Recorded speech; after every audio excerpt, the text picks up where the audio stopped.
നമസ്കാരം. Sreenarayana Guru open university first semester MA political science ക്ലാസ്സുകളിലേക്ക് പ്രിയ വിദ്യാർത്ഥികൾക്ക് സ്വാഗതം. നമ്മൾ ഇന്ന് പബ്ലിക് അഡ്മിനിസ്ട്രേഷൻ എന്ന പേപ്പറിലെ തേർഡ് ബ്ലോക്കിലെ സെക്കൻഡ് യൂണിറ്റ് ആണ് ഡിസ്കസ് ചെയ്യുന്നത്. ഈ ഒരു unit governance concept legal policy framework എന്നാണ് ഈ ഒരു യൂണിറ്റിന്റെ പേര്. അപ്പൊ ഇവിടെ നമ്മൾ ഡിസ്കസ് ചെയ്യുന്നത് എന്താണ് ഗവേണൻസ്, ഗവേണൻസിന്റെ ലക്ഷ്യങ്ങള്, അതിന്റെ പ്രാധാന്യം, അതുപോലെ തന്നെ അത് നേരിടുന്ന വെല്ലുവിളികൾ. പിന്നെ കൂടാതെ ഈ ഗവേണൻസിന്റെ ഭാഗമായിട്ട് നമുക്ക് ലഭ്യമായിട്ടുള്ള പദ്ധതികൾ എന്തൊക്കെയാണ്, ഇത്രയും കാര്യങ്ങളാണ് നമ്മൾ ഈ ഒരു യൂണിറ്റിൽ സംക്ഷിപ്തമായിട്ട് ഡിസ്കസ് ചെയ്യുന്നത്. അപ്പോൾ എന്താണ് ഗവേണൻസ് എന്നത്? അതായത് ഇലക്ട്രോണിക് സാങ്കേതിക വിദ്യയെ ഗവൺമെന്റ് സേവനങ്ങൾക്ക് വേണ്ടി പ്രയോജനപ്പെടുത്തുന്ന അതിനെയാണ് നമ്മൾ ഗവേണൻസ് എന്ന് പറയുന്നത്. ഇലക്ട്രോണിക് സാങ്കേതിക വിദ്യ ഉപയോഗപ്പെടുത്തിക്കൊണ്ട് സർക്കാർ സേവനങ്ങൾ ഏറ്റവും ലളിതമായിട്ടും ഡയറക്റ്റ് ആയിട്ടും ജനങ്ങളിലേക്ക് എത്തിക്കുന്ന, കാര്യക്ഷമമായിട്ടൊക്കെ എത്തിക്കുന്ന ഈ ഒരു പദ്ധതിയാണ് ഗവേണൻസ് എന്ന് പറയുന്നത്. അപ്പൊ ഇതിലൂടെ ഈ പരമ്പരാഗതമായ രീതികളിൽ നിന്ന് മാറിയിട്ട് ഡിജിറ്റൽ സാങ്കേതിക വിദ്യയെ പ്രയോജനപ്പെടുത്തിക്കൊണ്ടാണ് സർക്കാർ സേവനങ്ങൾ പൗരന്മാർക്ക് ലഭിക്കുന്നത്. എന്തൊക്കെയാണ് ഗവേണൻസിന്റെ ലക്ഷ്യങ്ങൾ എന്ന് നോക്കാം. വളരെ സുതാര്യതയുള്ള ഒരു ഭരണ സംവിധാനം കൊണ്ടുവരിക എന്നുള്ളതാണ് ആദ്യത്തെ ലക്ഷ്യം. അതായത് ജനങ്ങൾക്ക് ഏറ്റവും ആസ്വാദികരമാകുന്ന രീതിയിൽ ജനങ്ങൾക്ക് ഈസിലി ആക്സസിബിൾ ആയിട്ട് സർക്കാർ സൗകര്യങ്ങൾ ജനങ്ങൾക്ക്, അല്ലെങ്കിൽ സർക്കാരിന്റെ സേവനങ്ങൾ ജനങ്ങൾക്ക് കിട്ടുന്നു. ഈവൻ നമുക്ക് നമ്മുടെ ഒരു സ്മാർട്ട് ഫോൺ ഉപയോഗിച്ചുകൊണ്ട് തന്നെ പല അപേക്ഷകൾ അയക്കാനും നമുക്ക് സർക്കാരിന്റെ സേവനങ്ങൾ ലഭ്യമാകുന്നു. രജിസ്ട്രേഷൻ, മറ്റു കാര്യങ്ങളൊക്കെ തന്നെ, ബില്ലുകൾ അടയ്ക്കുന്നത്, അല്ലെ, നമ്മളിപ്പോൾ വൈദ്യുതി ബില്ലുകളാവട്ടെ, കെട്ടിട നികുതികളും കരങ്ങളെല്ലാം നമ്മൾ അടയ്ക്കുന്നത് ഓൺലൈൻ ആയിട്ടാണ്. അപ്പൊ ഈ ഒരു ഓൺലൈൻ പേയ്മെന്റ് സിസ്റ്റം ഒക്കെ ഇതിന്റെ ഭാഗമായിട്ടാണ് വരുന്നത്. കൂടാതെ ഇതിന്റെ കാര്യക്ഷമത, എഫിഷ്യൻസിയും അതുപോലെ അതിന്റെ എഫക്റ്റീവ്നെസ്സും ഫലപ്രാപ്തിയും ഒക്കെ വളരെ വലുതാണ്, അല്ലെ.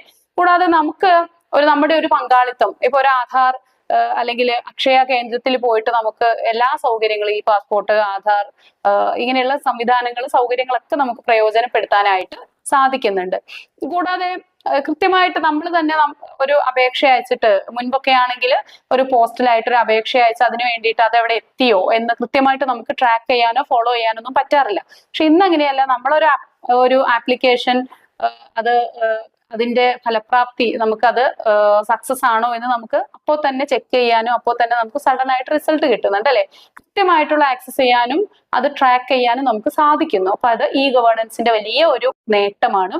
ഇതില് മറ്റൊരു പ്രധാനപ്പെട്ട ലക്ഷ്യം എന്ന് പറയുന്നത്, നമുക്ക് ഈ മേഖലകളിലൊക്കെ ഒരുപാട് അഴിമതിയും സ്വജനപക്ഷപാതവും ഒക്കെ നിലനിന്നിരുന്ന മേഖലയാണ്. അപ്പൊ അത്തരം ദുഷ്പ്രവണതകളെയൊക്കെ ഒരു പരിധിവരെയൊക്കെ നമുക്ക് ഒഴിവാക്കാൻ ഈ ഗവേണൻസ് പദ്ധതി കൊണ്ട് സാധിച്ചിട്ടുണ്ട്. കാരണം കൈക്കൂലി കൊടുത്താൽ മാത്രം മൂവ് ചെയ്യുന്ന ഫയലുകൾ ആ സിസ്റ്റം ഇന്നില്ലാതെ ആയിട്ടുണ്ട് കുറെയൊക്കെ നമുക്ക് ഈ ഒരു ഗവേണൻസ് വന്നതിലൂടെ. അതുപോലെ തന്നെ നമുക്ക് നമ്മുടെ ഫയലിന്റെ നീക്കത്തെക്കുറിച്ച്, ഫയൽ നീക്കത്തിന്റെ അവസ്ഥ, അതിന്റെ സ്റ്റാറ്റസ് നമുക്ക് മനസ്സിലാക്കാനായിട്ട് സാധിക്കും. കൂടാതെ മുൻപൊക്കെ ആണെങ്കിൽ ഒരു സ്വജനപക്ഷപാതം ഈ മേഖലയിൽ ഈസി ആയിരുന്നു. അതായത് നമുക്ക് വേണ്ടപ്പെട്ടവർ, സർക്കാർ ഉദ്യോഗസ്ഥർക്ക് വേണ്ടപ്പെട്ടവർക്ക് സേവനം ലഭിക്കുകയും അല്ലാത്തവർക്ക് സേവനം ലഭിക്കാതിരിക്കുകയും ചെയ്യുന്ന സാഹചര്യം ഉണ്ടായിരുന്നു. ഇന്ന് അങ്ങനെയല്ല. ഗവേണൻസ് വന്നതോടുകൂടി എല്ലാ പൗരന്മാർക്കും ഒരുപോലെ സേവനങ്ങൾ ലഭ്യമാകുന്നുണ്ട്. ഇനി നമുക്ക് ഗവേണൻസിന്റെ പ്രധാനപ്പെട്ട ഭാഗങ്ങൾ നോക്കാം. ഒന്നാമത്തേത് G2C ആണ്. G for government and C for citizen. അപ്പൊ ഗവൺമെന്റ് നയങ്ങള് ജനങ്ങൾക്ക് നേരിട്ട് കിട്ടുന്ന സിസ്റ്റം, അതായത് സർക്കാർ സേവനങ്ങൾ നേരിട്ട് പൗരന്മാർക്ക് ലഭിക്കുന്നത്. ഉദാഹരണത്തിന് ആധാർ കാർഡ്, പാൻ കാർഡ്, അതുപോലെ പാസ്പോർട്ട് സേവനങ്ങളൊക്കെയാണ് ഇതിന് എക്സാമ്പിൾ.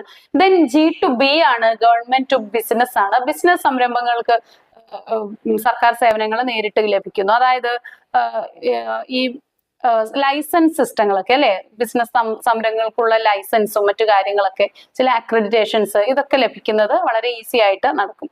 മറ്റൊന്നാണ് G2G ആണ്, ഗവൺമെന്റ് ടു ഗവൺമെന്റ് ആണ്.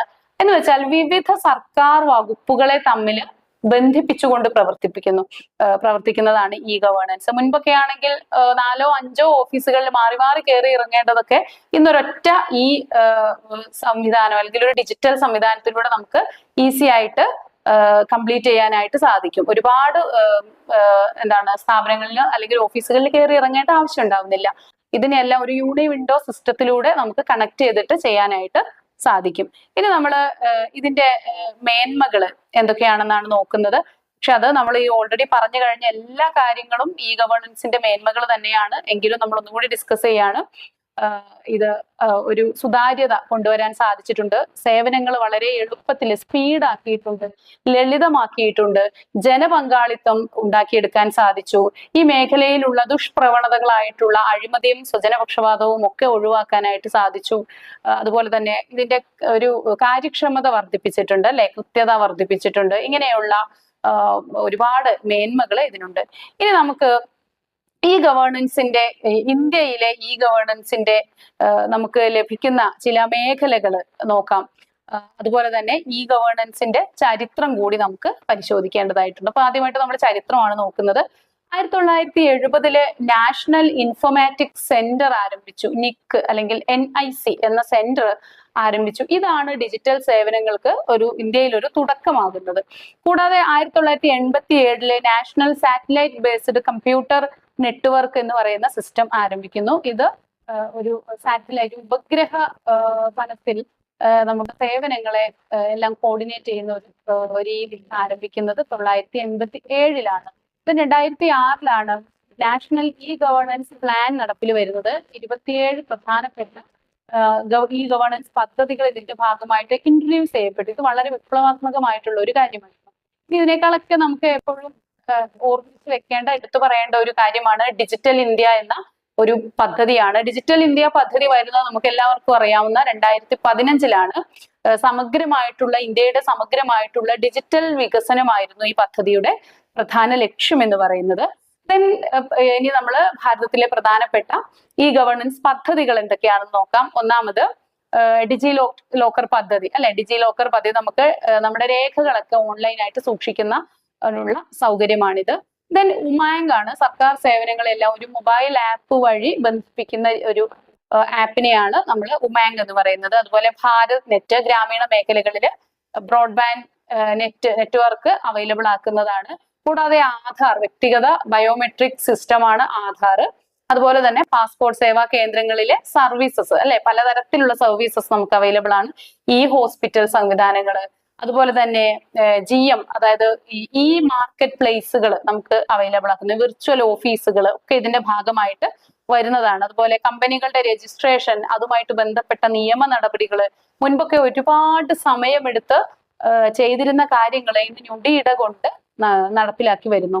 ഇനി സർക്കാരിന്റെ പദ്ധതികൾ തന്നെ ഈ രീതിയിലുള്ള പല പോലീസ് സേനയെയും അതുപോലെ വാട്ടർ അതോറിറ്റി, ഇങ്ങനെയുള്ള ജനങ്ങൾക്ക്, സാധാരണ പൗരന്മാർക്ക് ഏറ്റവും അധികം സേവനം ആവശ്യമുള്ള സർവീസുകളെ ഒക്കെ തന്നെ ഈ രീതിയിൽ ഡിജിറ്റലൈസ് ചെയ്തത് കൊണ്ട് ഈ ഗവേണൻസിൽ ജനങ്ങൾക്ക് അത് ഈസി ആയിട്ട് ലഭിക്കുന്നുണ്ട്. ഇപ്പൊ സർക്കാർ വകുപ്പുകൾക്കിടയിലുള്ള സംയോജനമാണ് ഈ ഒരു national E governance service delivery gate വേ എന്ന സിസ്റ്റത്തിലൂടെ നടപ്പിലാക്കുന്നു. Then state wide area network swan എന്ന സംസ്ഥാന സർക്കാരിലെ ഡിജിറ്റൽ കണക്ഷനെയാണ് സ്വാൻ എന്ന് പറയുന്നത്. അതുപോലെ തന്നെ സർക്കാർ ഉദ്യോഗസ്ഥർക്കുള്ള പല പദ്ധതികളുമുണ്ട്. സ്പർശ് എന്ന പദ്ധതി സിസ്റ്റം ഓഫ് പെൻഷൻ അഡ്മിനിസ്ട്രേഷൻ ആണ് സ്പർശ്. അത് ഓൺലൈനായിട്ട് പണമിടപാടുകൾ, മുതിർന്ന പൗരന്മാർക്ക് ഓൺലൈനായിട്ട് പണമിടപാടുകൾ നടത്താൻ പെൻഷനേഴ്സിനുള്ള ഒരു സിസ്റ്റമാണ്. ദെൻ ഈ ഓഫീസാണ്, അത് സർക്കാർ ഓഫീസുകൾ പൂർണ്ണമായും ഡിജിറ്റലൈസ് ചെയ്യുന്ന പദ്ധതിയാണ് നമ്മൾ ഈ ഓഫീസ് എന്ന് പറയുന്നത്. ഇനി നമുക്ക് അപ്പൊ ഇതൊക്കെയാണ് ഈ ഗവേണൻസിന്റെ മുഖത്താണ് നമ്മൾ ഇത്രയും നേരം പറഞ്ഞത്. തീർച്ചയായിട്ടും ചില പോരായ്മകൾ ഉണ്ടായിരിക്കും. ഇപ്പൊ ഒന്നാമത്തെ പോരായ്മ എന്ന് പറയുന്നത് സുരക്ഷാ പ്രശ്നം തന്നെയാണ്, സൈബർ സുരക്ഷാ പ്രശ്നം. നമ്മളുടെ പലപ്പോഴും ജീവന്റെ വിലയുള്ള വ്യക്തി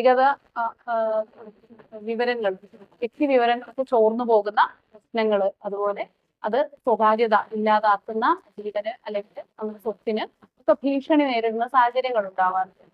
രാജ്യത്തെ ഇന്റർനെറ്റ് ലഭ്യതയുടെ കുറവ് വലിയൊരു പ്രശ്നമാണ്. ഒരു ഹില്ലി ഏരിയയിലും അതുപോലെ ഇന്ത്യയിലായിട്ടുള്ള റൂറൽ ഏരിയകളിലും പലപ്പോഴും ഇന്റർനെറ്റ് ലഭ്യമല്ലാത്ത സാഹചര്യമുണ്ട്. കൂടാതെ ഡിജിറ്റൽ സാക്ഷരതാ കുറവും മറ്റൊരു പ്രശ്നമാണ്. അതുപോലെ തന്നെ സർക്കാർ സംവിധാനങ്ങളിൽ ഒരു സമന്വയമില്ലാത്ത പ്രശ്നവും പലപ്പോഴും നേരിടുന്നുണ്ട്. ഇനി ചില സ്ഥാപനങ്ങളെങ്കിലും ഇപ്പോഴും ഡിജിറ്റലൈസ് ചെയ്യാത്തതിന്റെ ഒരു പ്രശ്നവും ഉണ്ട്. അപ്പൊ ഇത്രയാണ് നമുക്ക് ഈ ഒരു യൂണിറ്റ് ഡിസ്കസ് ചെയ്യാനുള്ളത്. ഇവിടെ നമ്മൾ പഠിച്ചത് ഇ ഗവേണൻസ് എന്താണ്, അതിന്റെ ലക്ഷ്യങ്ങള്, മേന്മകള്, പോരായ്മകള്, അതിന്റെ ചില പദ്ധതികൾ, അതുപോലെ ഇന്ത്യയിലെ അതിന്റെ നാൾ വഴി ചരിത്രം, ഇത്രയാണ് നമ്മൾ ഡിസ്കസ് ചെയ്തത്. Thank you.